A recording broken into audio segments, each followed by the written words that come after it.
Ito ang GMA Regional TV News. Oras na para sa maiinit na balita sa Luzon, hatid ng GMA Regional TV. Patay ang isang motorcycle rider at kanyang angkas nang madisgrasya sila sa Tuba, Benguet. Chris, paano ang naging rason ng pagkakaaksidente? Connie, nahulog sila sa bangin sa kurbadang bahagi ng Asin Road sa Barangay Tadyangan. Base sa investigasyon, papuntang La Union ang dalawa nang mawala ng kontrol ang rider sa kanyang motor. Doon na sila nahulog sa bangin at dumiretso sa isang sapa. Nirespondihan sila ng mga taga-barangay, pati mga pulis at bumbero. Inimbestigahan pa ang insidente. Problema naman ngayon sa isang sementeryo dito sa Dagupan, Pangasinan ng pagbaha sa ilang puntod. Dahil dyan, maagang nagpalinis ang ilang bumisita sa Bunuan Bukig Cemetery para tanggalin ang mga putik at matataas na damo sa mga puntod. Ang mga bibisita nakasuot ng bota dahil sa baha. Para may madaanan, pinagsama-sama ng mga naglilinis ang mga naputol na talahib saka pinatungan ng sandbag. Sinusubukan pang kunan ng pahayagang pamunuan ng sementeryo ukol sa pagbaha. Maaga na rin bumisita ang ilang mag-anak sa Catholic Cemetery sa Samal, Bataan. Ang ilan naglinis at nagtayo ng mga tolda para panangga sa sikat ng araw.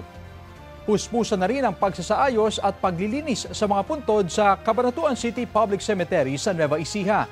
Nagsimula na kasi ang pagdagsa ng mga bibisita para sa undas.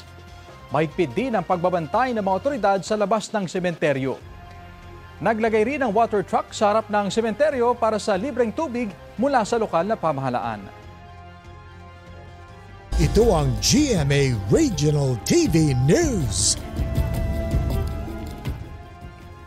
Balita sa Visayas at Mindanao mula sa GMA Regional TV. Patay ang isang motorcycle rider na nadisgrasya sa Mandawi sa Cebu. Sara, ano nangyari? Rafi, nagulungan ng dump truck ang rider. Sa kuha ng CCTV sa H. Cortez Street sa Barangay Banilad, makikitang nag-overtake ang isang motorsiklo sa dump truck. Biglang sumemplang ang rider at saka nagulungan.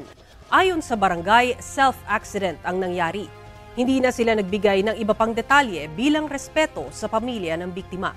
Hinihintay pa ang desisyon ng pamilya kung irereklamo ang truck driver na nasa kustudiya muna ng pulisya. Walang pahayag ang driver. Halos natakpan na ng malaking puno at nagtataas ang damo ay ilang nicho sa isang sementeryo sa Bacolod City. Nagrereklamo na ang ilang kaanak ng mga nakalibing sa Burgos Public Cemetery dahil parang napapabayaan na raw ang sementeryo. Ay ilang nicho kasi wala ng takip at sira-sira na. May mga musoleo na ring parang ginawang tirahan. Tiniyak naman ng lokal na pamahalaan na agad lilinisan ang sementeryo.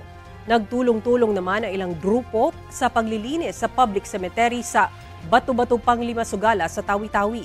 Kasama sa mga tumulong ang Philippine Marines, lokal na pamahalaan at ilan pang volunteers. Taon-taon daw yang ginagawa sa sementeryo.